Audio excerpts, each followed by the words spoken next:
कृष्ण ने कहा, मैं तो सबकी सुनता हूँ, पर मेरा कौन सुनता है? इंसान गलत कार्य करते समय बाएं दाएं आगे पीछे चारों तरफ देखता है, बस ऊपर देखना भूल जाता है।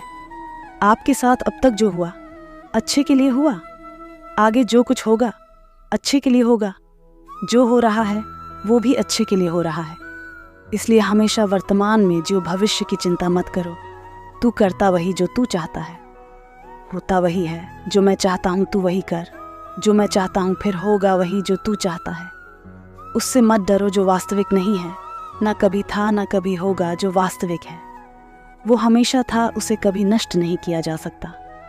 श्री कृष्ण कहते हैं, जिस व्यक्ति को आपकी कद्र नहीं, उसके साथ खड़े रहने से अच्छा है आप अकेले रहे संबंध उसी से जुड़ता है जिनका हमसे पिछले जन्मों का कोई रिश्ता होता है, वरना दुनिया के इस भीड़ में कौन किसको जानता है। कृष्ण ने राधा से पूछा, एक ऐसी जगह बताओ जहां मैं नहीं हूं। राधा ने मुस्कुरा के कहा, बस मेरे नसीब में अहंकार करने पर इंसान की प्रतिष्ठा, वंश, वैभव तीनों ही चले जाते हैं। विश्वास ना हो तो रावण, कौरव और कंस का अंत देख लो। प्यार और तकदीर कभी साथ नहीं चलते, क्योंकि जो तकदीर में होते हैं उनसे कभी प्यार नहीं होता, और जिससे हमें प्यार हो जाता है वो तकदीर में नहीं होता। मनुष्य को जीवन में श्रेष्ठ बनने का प्रयास अवश्य ही करना चाहिए, परंतु जीवन में हमेशा उत्तम ही रहना चाहिए। जैसे प्राणी अपने पुराने कपड़ों को उतारकर फेंक देता है, नए को धारण कर लेता है, उसी प्रकार ये आत्मा पुराने शरीर से त्याग करके नया शरीर प्राप्त करती है। मैं सभी प्राणियों को समान रूप से देखता हूँ, ना कोई कम प्रिय है ना अधिक, लेकिन जो मेरी प्रेम पूर्वक आराधना करते हैं वो मेरे भीतर रहते हैं और मैं उनके जीवन में आता हूँ। मनुष्य कितना भी गोरा क्यों ना हो, परंतु उसकी परछाई सदैव काली होती है। मैं श्रेष्ठ हूँ यह आत्मविश्वास है, लेकिन सिर्फ मैं ही श्रेष्ठ हूँ, ये अहंकार है। राधा ने श्री कृष्ण से पूछा, प्यार का असली मतलब क्या होता है? श्री कृष्ण ने हंसकर कहा, जहाँ मतलब है वहाँ प्यार ही कहाँ होता है। मेरे भी कई जन्म हो चुके हैं, तुम्हारे भी कई जन्म हो चुके हैं, ना तो ये मेरा आखिरी जन्म है और ना यह तुम्हारा आखिरी जन्म है। प्रेम एक ऐसा अनुभव है, मनुष्य को कभी परास्त नहीं होने देता, और घृणा एक ऐसा अनुभव है जो मनुष्य को कभी जीतने नहीं देता। यदि प्रेम का मतलब सिर्फ पा लेना होता तो हर हृदय में राधा कृष्ण का नाम नहीं होता।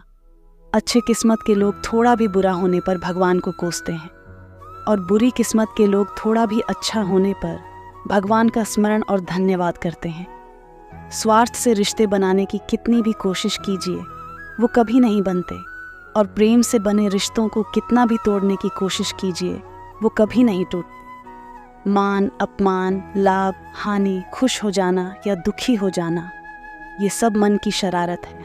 ये सच बात है कि भूल करके इंसान कुछ सीखता है, परंतु इसका मतलब ये नहीं कि वो जीवन भर भूल करता रहे और कहे कि हम सीख रहे हैं, पूरी दुनिया जीती जा सकती है संस्कार से, और जीता हुआ आदमी भी हार जाता है अहंकार से।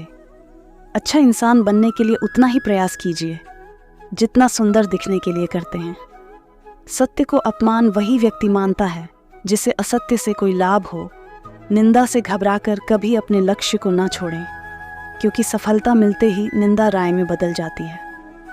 बुरा वक्त कभी बताकर नहीं आता, लेकिन सिखाकर बहुत कुछ चला जाता है।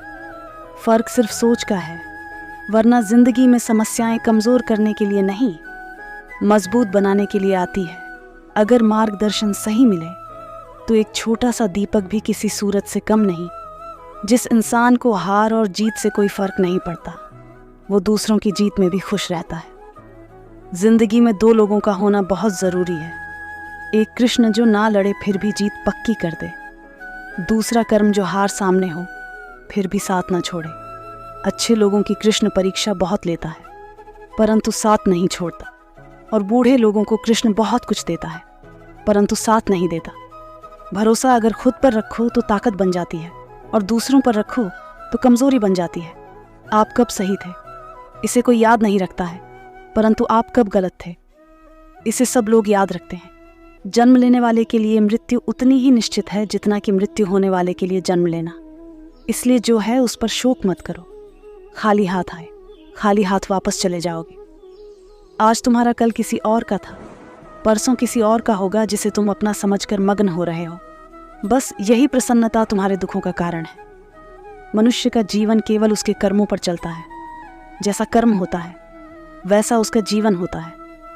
अगर कोई मनुष्य हमारे साथ बुरा कर रहा है तो उसे करने दो, ये उसका कर्म है और समय उसके कर्म का फल उसे अवश्य देगा। लेकिन हमें कभी भी किसी के साथ बुरा नहीं करना चाहिए, क्योंकि यही हमारा धर्म है। जिंदगी में सदैव अवसरों का आनंद लेना चाहिए, लेकिन किसी के भरोसे को तोड़कर नहीं। जो मन को नियंत्रित नहीं करते उनके लिए वह शत्रु के समान कार्य करता है।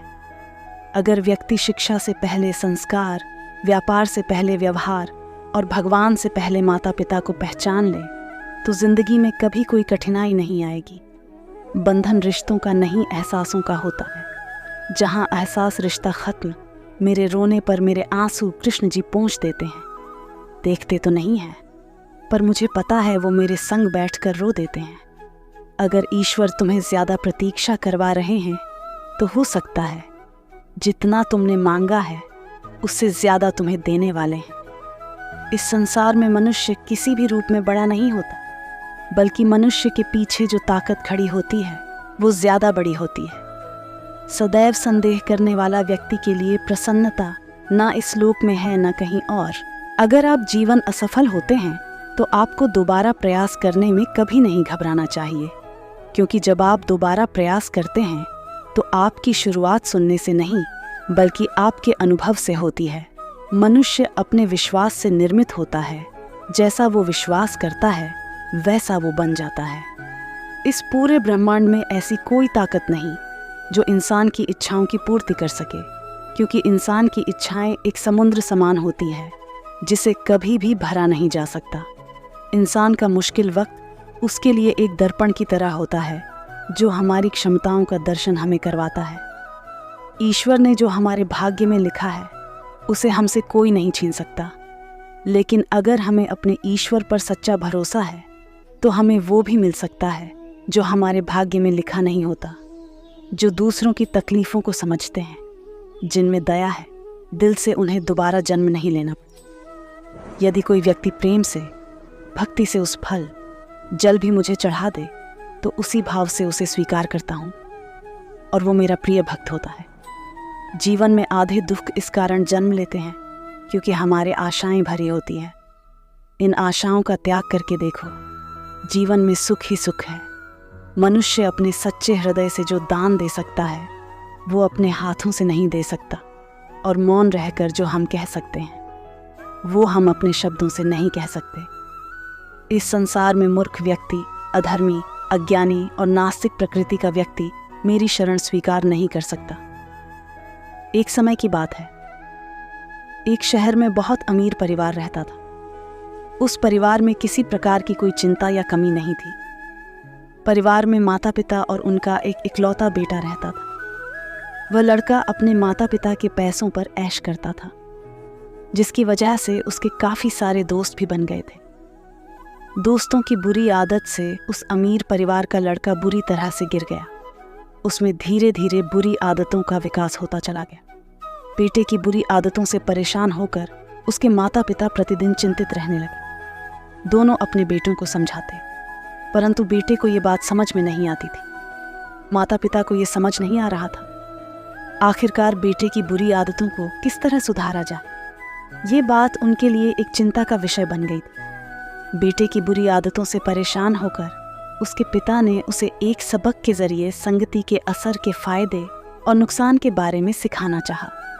एक दिन लड़के के अपने साथ बाजार ले गए। पिता ने बाजार से कुछ संतरे खरीदे। उसके पिता ने साफ संतरों में एक सड़ा हुआ संतरा भी खरीद लिया। दोनों घर वापस आ गए।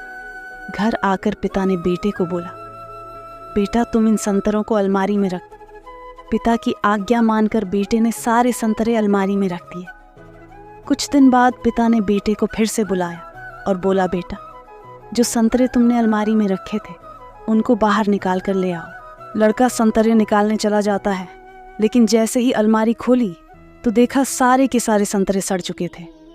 पिता के पास आकर सारे संतरे रख दिए और बोला, पिताजी हमने जो संतरे खरीदे थे वो सारे सड़ चुके हैं।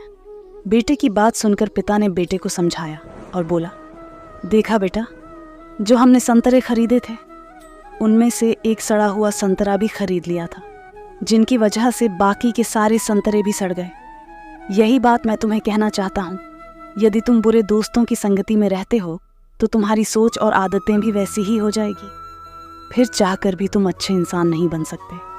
पिता की बात सुनकर लड़के को गलती का एहसास हुआ। उसे समझ में आ गया कि बुरी संगत से अच्छा इंसान भी बुरा बन जाता है और अच्छी संगत से बुरा इंसान भी अच्छा बन सकता है। लड़के ने अपने माता पिता से माफ़ी मांगे और गलत संगत छोड़ने का वचन दिया। यदि आप किसी श्रेष्ठ व्यक्ति की संगत में आते हो तो उसके शुभ विचार, उसके गुण, उसका स्वभाव आप में आ जाता है और आप श्रेष्ठ बन जाते हो। यदि आप किसी बुरे व्यक्ति की संगत में आते हो तो आपके शुभ विचार, आपके अच्छे गुण आपसे छीन लेगा और आपको भी नहीं होगा। ये संगति बहुत महत्वपूर्ण है और ये संगति ही आपका नियति निर्धारित करती है। दोस्तों, इस वीडियो में बस इतना ही। मिलते हैं अगली वीडियो में। अपना ख्याल रखिएगा। हर हर महादेव।